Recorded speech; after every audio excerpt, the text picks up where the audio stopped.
chez nous. 8h36, François Baroin est avec nous, député maire UMP de Troyes, ancien ministre de l'Intérieur, du Budget, de l'Économie. De Outre-mer. De Outre-mer. Bon, bonjour. Bonjour. Pacte de stabilité, économie dans les dépenses de l'État. Tout cela est présenté par Manuel Valls, le Premier ministre. Vote à l'Assemblée nationale en fin d'après-midi. C'est un vote consultatif, mais un vote politique important. Quel sera votre vote ? Je voterai contre, non pas parce que ces mesures ne sont pas nécessaires pour le pays, mais parce qu'elles disent tellement de choses de ces 2 ans de pouvoir de François Hollande.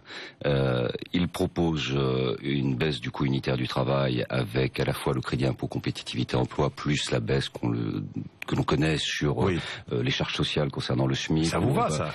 Ça va dans la bonne direction, mais alors pourquoi avoir annulé au mois de juillet 2012, quelques semaines après l'élection présidentielle, la TVA sociale que nous avions fait voter, qui était un engagement de la France pour justement résorber les problèmes de réformes structurelles que chacun des pays avait affrontés au moment de la crise des dettes souveraines au sein de la zone euro qui a menacé notre monnaie. Pourquoi aujourd'hui proposer des économies sur les dépenses de l'État à une hauteur de 17-19 milliards alors qu'ils ont supprimé la révision générale des politiques publiques, la suppression du 1 sur 2, qu'ils ont mis en cause toutes les politiques que nous avons menées. Donc sur le fond, il pourrait y avoir une abstention silencieuse, aimable, au fond d'une certaine manière d'une opposition qui n'est pas qui ne fera pas comme une mule. Mais vous êtes une mule, pardonnez-moi, François Baroin. C'est-à-dire que vous êtes dans l'opposition, vous votez contre. moi-même le compliment que je m'adresse et que vous exactement, et que je reprenais. Mais vous êtes dans l'opposition, vous votez contre. C'est quoi, c'est un réflexe pavlovien, ça ? Non, vous connaissez, je ne fais pas partie de ceux qui parlent très souvent. Vous avez d'ailleurs aimablement rappelé que je n'étais pas venu à votre micro depuis 2 ans.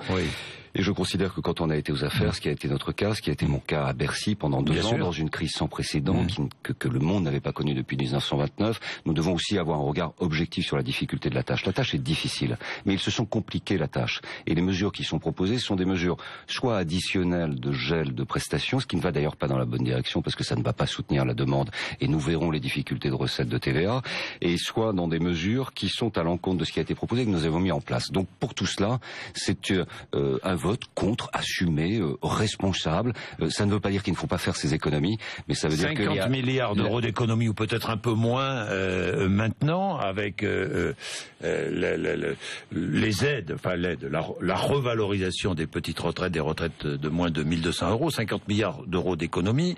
Vous proposez à l'UMP entre 120 et 130 milliards d'euros d'économies dans la dépense publique. Je fais pas mienne les propositions de l'UMP sur les 130 milliards. Ah bon ? Oui, parce que la grande leçon que personnellement je tire de Bercy et de cette période qui a été très dure. Moi, je suis un ministre du budget qui, pour la loi de finances 2011, a porté 40 milliards d'efforts produits.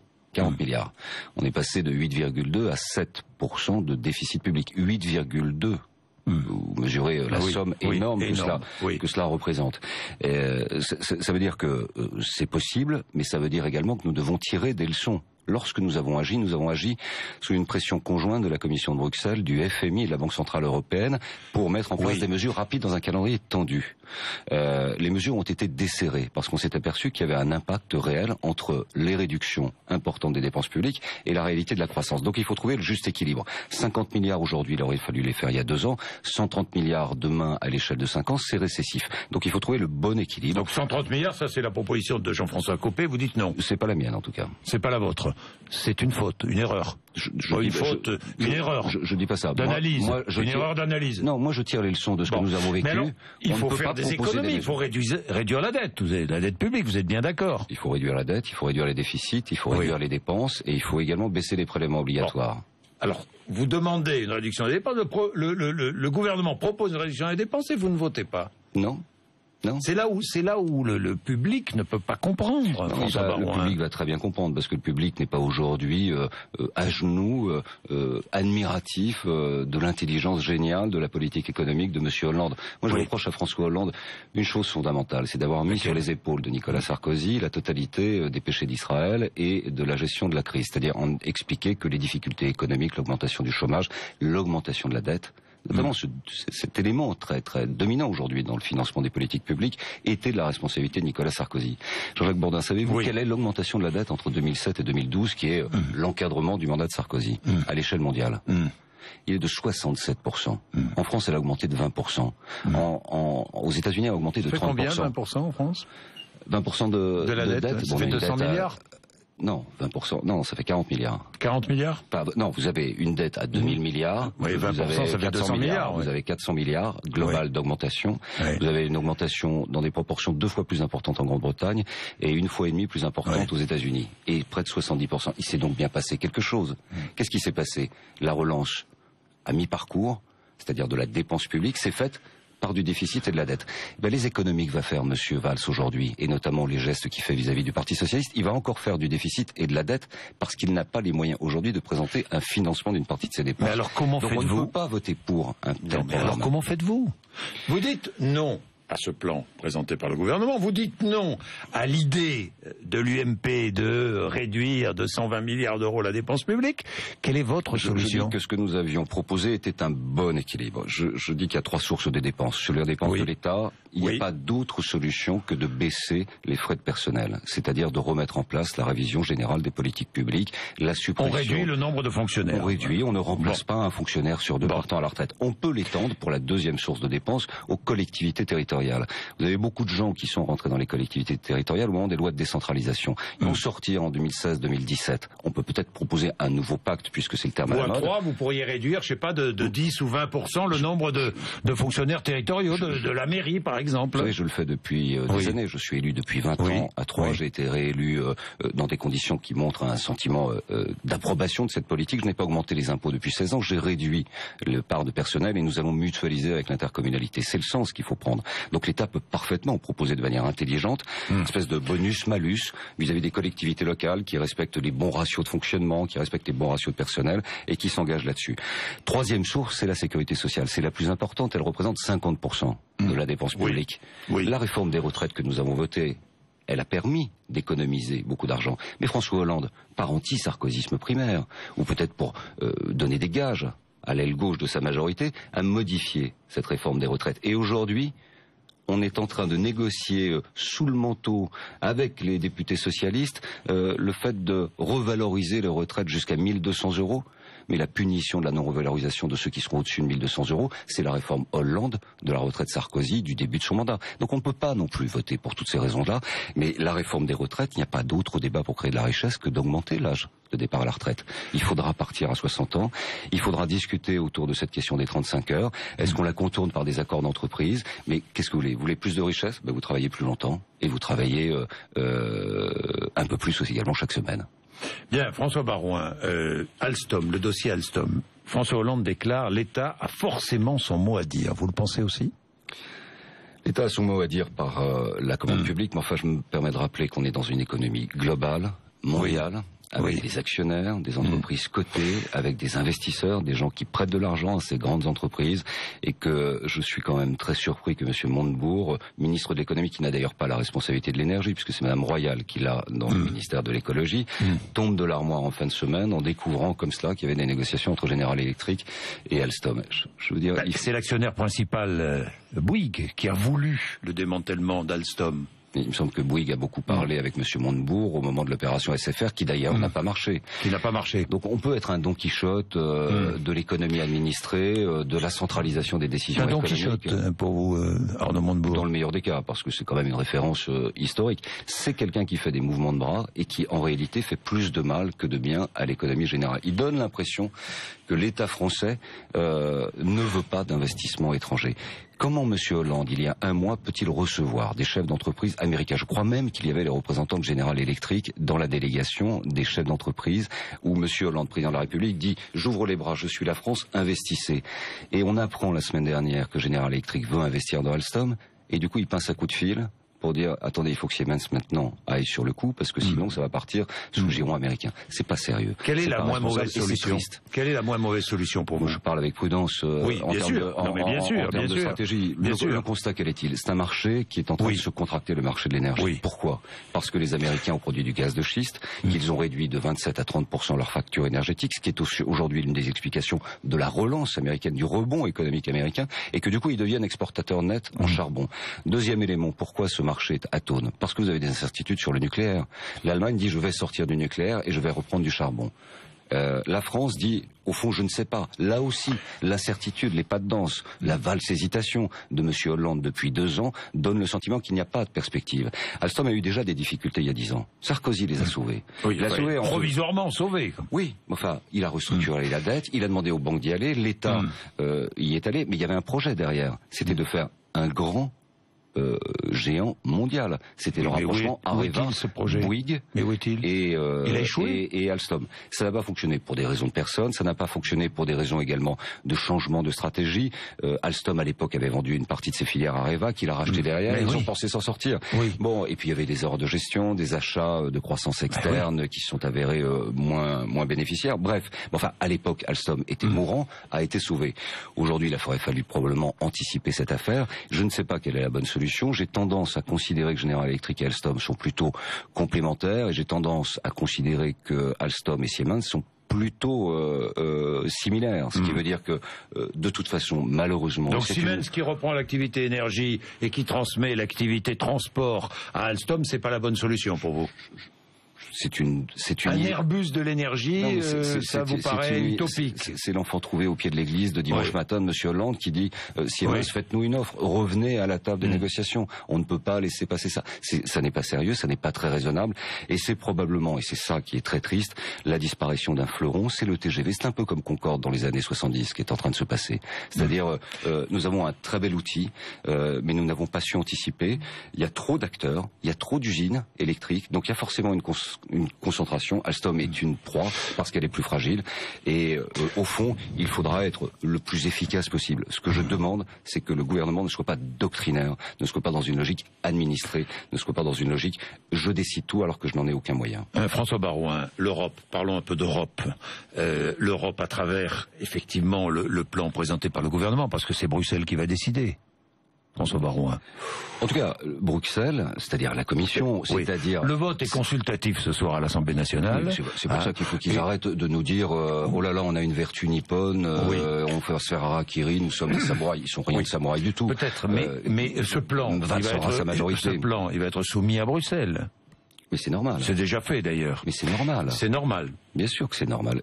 Pourquoi c'est normal? Alors expliquez-nous pourquoi c'est normal, parce que beaucoup de Français, vous le savez bien, ne trouvent pas ça tout à fait normal. On traverse une crise mondiale qui est en fait une mutation profonde sur le champ économique depuis 2007. Cette crise, elle vient des subprimes aux États-Unis, de modèles financiers. Elle a eu une deuxième réplique en 2009 avec Lehman Brothers, où on a dit un banquier doit être puni. Ça a provoqué un gel interbancaire. Les États sont intervenus, ils ont mis beaucoup d'argent, mais ils n'avaient pas cet argent, les États-Unis, les Européens, etc. Donc on a dépensé de l'argent pour soutenir l'activité économique, mais on est passé sous la ligne de flottaison. La crise a traversé l'Atlantique et a impacté la zone euro et a tapé sur son maillon faible, la Grèce. Il y avait 2 solutions à l'époque, et nous étions aux affaires et nous avons géré. Soit la Grèce sortait, et dans ce cas-là, c'était le début du processus du délitement et de l'éclatement de l'euro. Soit la Grèce était soutenue de manière solidaire par les Allemands, les Français et tous les autres, et le prix à payer était des réformes de structure. Tous les pays se sont engagés dans des réformes de structure. L'Allemagne l'a fait, évidemment un peu avant les autres. Et la Suède l'a fait aussi, mais en dévaluant sa monnaie. Mais la Suède, à l'époque, n'était pas dans le même processus. Et effectivement, la question qui est posée, c'est, au fond, est-ce que cet euro n'est pas un boulet? C'est ce qui est porté par Mélenchon, c'est ce qui est porté par Le Pen, c'est ce qui est porté par quelques-uns. Vous n'êtes pas d'accord? Je dis, non seulement je suis pas d'accord, mais je suis pas battu matin, midi et soir aux côtés de François Fillon et Nicolas Sarkozy pour sauver l'euro, c'est-à-dire sauver les économies des gens, pour aujourd'hui dire le contraire. Je pense que ce serait la pire folie, la pire erreur. Pourquoi? Parce que la sortie de l'euro, faut pas imaginer une seconde qu'elle sera organisée, que les pays seront d'accord. Vous pensez que l'Allemagne, qui a fait tant d'efforts, va accepter aujourd'hui de sortir de l'euro? Vous pensez que les autres pays qui ont mis en ordre leurs finances publiques et qui ont aujourd'hui de la croissance vont accepter cela? Donc le seul moyen, c'est une sortie désorganisée de l'euro. Le coût à payer, c'est quoi? C'est 30% de dévaluation immédiatement. Qu'est-ce qu'on fait de la dette? On a parlé de la dette, elle est à 93%. Par la continuité des contrats, immédiatement, vous intégrez le prix de la dévaluation. Elle monte à 130%. Que fait la France? Elle peut pas payer sa dette. Elle fait défaut. Si elle fait défaut, c'est les bilans bancaires, les banques s'effondrent, les assurances s'effondrent, et dans ce cas-là, c'est le désastre absolu. On a estimé que c'est une perte de richesse de 20 à 30%, probablement une perte de richesse du PIB européen de l'ordre de 5% immédiatement, et c'est une perte définitive de patrimoine pour les Français immédiate de 30% et peut-être plus, et 10 ans de récession. C'est ça qu'on veut. C'est le message que vous allez porter aux européennes, à l'UMP, parce que le premier message, moi j'entends Jean-François Copé, premier message, on vote aux européennes contre François Hollande. ça n'est pas, tout comme il ne fallait pas voter contre François Hollande au municipal, 90% des gens qui ont été élus l'ont été sur leur campagne, leurs équipes, leurs projets. Donc ce message-là, vous dites, c'est... Mais à force de poser toujours la mauvaise question à chacune des élections... C'est une mauvaise question, ça ? Mais bien sûr, on aura tous les mauvaises réponses. Il faut être responsable. Nous avons été aux affaires. Nous savons la difficulté des tâches. On vote d'abord contre François Hollande, c'est une mauvaise proposition. En tout cas, c'est un mauvais argument, je dirais. C'est un discours qui séduit peut-être quelques militants au sein de telle ou telle famille politique. Le PS va faire la même chose. Mais un parti politique, ça représente 0,5% du corps électoral. Nous avons l'obligation de parler à tous les Français. Et dans cette obligation, nous avons l'esprit de responsabilité, l'éthique de conviction, à la fois sur le plan du projet européen. La génération de mes grands-parents a fait la guerre aux Allemands à 2 reprises. La génération de mes parents a construit la paix. C'est un devoir. Est-ce qu'on pense que la paix est gagée sur l'éternité ? Il suffit de regarder ce qui s'est passé en Ukraine et ce qui continue de se passer en Ukraine. Il suffit de regarder ce qui s'est passé en Yougoslavie. Vous pensez que les Allemands, ils vont durablement nous tendre la main comme ça ? Ils sont en train aujourd'hui déjà de débattre sur une Europe du Nord et une Europe du Sud. On est en train d'être déclassés. Donc nous devons à la fois être en lien avec les Allemands. La Bundesbank dit 200 milliards d'euros à faire, il faut taxer d'économie, il faut taxer le patrimoine dans les pays du Sud. Voilà ce que dit la Bundesbank. Hein. Oui, mais alors la Bundesbank est peut-être sur la ligne la plus caricaturale probablement de l'expression. On est d'accord. Ce qui me semble être bien équilibré, c'est ce que propose Draghi, c'est-à-dire on aide les pays du Sud s'ils se réforment. François Baroin, sur l'Europe quand même, à l'UMP, je ne comprends pas très bien le discours. Où est-il ? Alain Juppé qui aime l'Europe. Il le dit, il l'écrit même. Nous avons Henri Guénaud qui annonce qu'il ne votera même pas pour le candidat UMP aux européennes en Ile-de-France. Nous avons Laurent Wauquiez qui lui veut une Europe à 6. Oui, alors je comprends votre interrogation, elle est légitime, c'est un petit côté auberge espagnole. Donc d'une certaine manière on peut dire c'est le prix unique, tout le monde va y trouver les raisons d'y venir, d'acheter et de faire ses courses. Moi je ne crois pas, il y a une ligne qui est majoritaire, la ligne majoritaire c'est nous sommes un parti européen. Le parti gaulliste il a fait un choix il y a quelques années, il a fait le choix sous l'autorité de Jacques Chirac de s'engager pour Maastricht, et il a fait le choix sous l'autorité, en l'occurrence d'Alain Juppé, de s'engager à l'intérieur du Parti populaire européen. C'était pas facile. J'ai encore à l'oreille les hurlements de Pierre Mazeaud, ancien président du Conseil constitutionnel, gaulliste historique, qui ne comprenait pas comment le RPR pouvait intégrer ce parti politique. Mais on l'a fait. Donc nous sommes un parti européen. On n'est pas des eurobéats. Alain Juppé, quand il s'exprime, et je suis totalement d'accord avec lui, François Fillon, dans son interview la semaine dernière, dit parfaitement les choses. Il y a 2 Europes, il y en a une à 18, l'euro, qui doit converger. Est-ce que c'est du fédéralisme ? C'est quoi ? C'est du populisme ce que propose Wauquiez ? C'est ce que dit Jean-François Copé. C'est un populiste. C'est pas sérieux. On a été au gouvernement, il était aux affaires européennes. C'est pas sérieux. L'Europe des 6, c'est la CECA, c'est la Communauté européenne économique du charbon et de l'acier. C'est 60 ans en arrière. Et c'est d'ailleurs pas responsable. Et c'est d'ailleurs insultant d'ailleurs pour nos partenaires européens. Ce qu'il a dit était insultant pour le Luxembourg. Ce qu'il a dit est incompréhensible pour les Allemands. Ce que certains de nos amis disent est incompréhensible par rapport à la cohérence de notre action sous la présidence française de Nicolas Sarkozy et dans la question de la gestion européenne de la zone euro. Donc pour résumer, la ligne elle est très simple. Vous avez 2 Europes. Une Europe à 18 qui partagent une même monnaie.